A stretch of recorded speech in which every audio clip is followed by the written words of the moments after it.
Can a city so well known with so many famous landmarks really live up to the hype? Well, I'm here to argue that it can do even more than that. We are in Paris, and we'll begin our visit by checking out one of the best known museums in the world. Boom. What is the Louvre? Is that a big bathroom? The Louvre? Like a Louvre? This museum houses some of the world's most important objects and art spanning thousands of years of human civilization. The Mona Lisa is found here, but its collection goes way beyond just one Da Vinci painting. I wish I could get my cameras inside to show you around, but it simply wasn't possible. But imagine the knowledge to be gained from within these walls. The vast splendor of human creativity and imagination on display right in front of you. This museum isn't just a treasure of Paris, it's a treasure of the world. Well, it looks like we got snow tonight in Paris.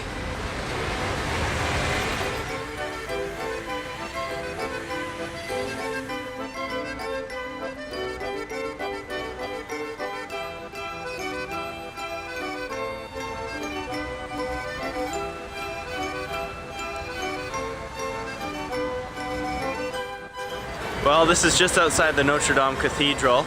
There is a lot of history here. Napoleon, I guess, was crowned emperor by the Pope, and apparently there's some sort of gargoyle creatures that come to life at the very top, along with some sort of hunchback, the hunchback of Notre Dame. Perhaps that's Napoleon coming back from the early 1800s, grumbling. Otherwise, it's just some sort of Disney movie.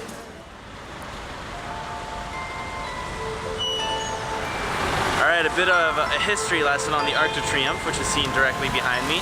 It was commissioned in the early 1800s by Napoleon Bonaparte when he was on a string of many military victories. However, he didn't get it completed within his lifetime, as he started to lose and eventually lost at Waterloo in Belgium. Today, the world's largest traffic circle surrounds Mr. de Triomphe. We're the man right now. We're the man. We are the man at this moment in time. Woo!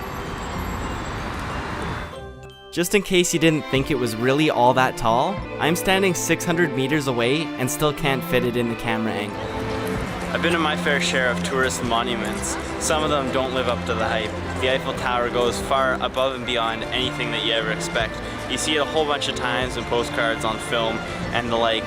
But when you're here in person, there is some sort of elegance and charm to the structure that does just create warm sensations within your whole body. It's profound, really, really profound. It's one of the most remarkable structures in the world, for sure. Well, we're standing on a run-of-the-mill, ordinary, normal street in Paris, but with one exception.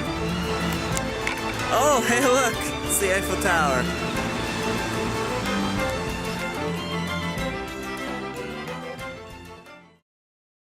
Stefan and I have come to a graveyard that's generously large. It is home to the grave sites of many famous people, including Jim Morrison and Oscar Wilde. I'm standing next to Oscar Wilde's grave site, but I'd like to bring out the fact that there are important people buried right next to him, like this dude.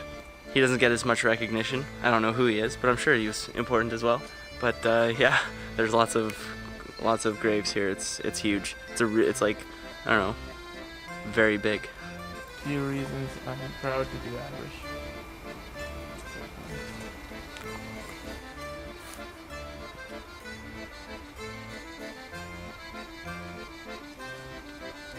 Nobody that even buried this guy. I'll get this out of the way with now. I don't have a thing for filming dead people in graveyards, but this isn't just a graveyard. It's a mini city of the deceased. I've worked in towns with lower populations than this graveyard. Besides, it's listed in the tourist guide.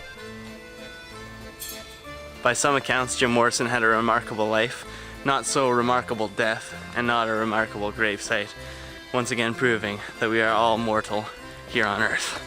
Well, we're going to continue our tour of the morbid and deadly and go to the Catacombs.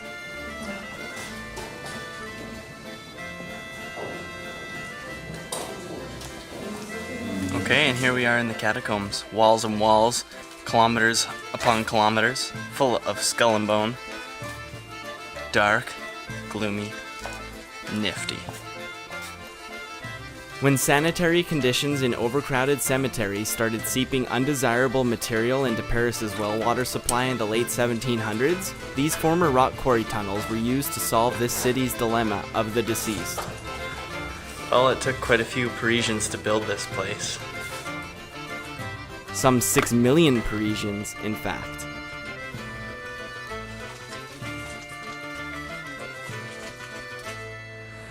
Final thoughts on the catacombs. They're sweet. I'm exhausted from walking up those spiral steps. Ready for some beers and an apple. Yeah, it was crazy going down there. Pretty humid, and like Stefan said, tired going up the stairs. Sore quads. But good. And just in case my legs weren't tired enough, we're heading up the Eiffel Tower, rocking the workout tunes. It's a good climb. Legs are feeling it. Can't wait for the view. I was watching my camera screen and I almost tripped. Woo. How do you like it, buds? Dude, this is a burn, dog. I'm not cold anymore.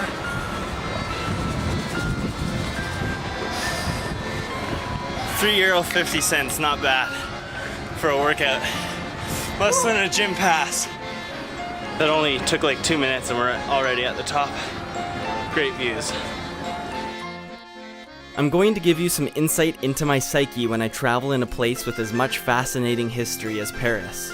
While looking out over the city, I'll think to myself, hey, there's the building that Napoleon received his military training. Or, I wonder what people here felt when Hitler conquered their nation. Or, man, it was in these lands that a revolution of the people led to the execution of Kirsten Dunst. When so much has happened in a certain place, I just love to recognize it with my mind grapes. Alright, now up to the second floor. Second set of stairs, a bit longer, but the view just got a little bit better.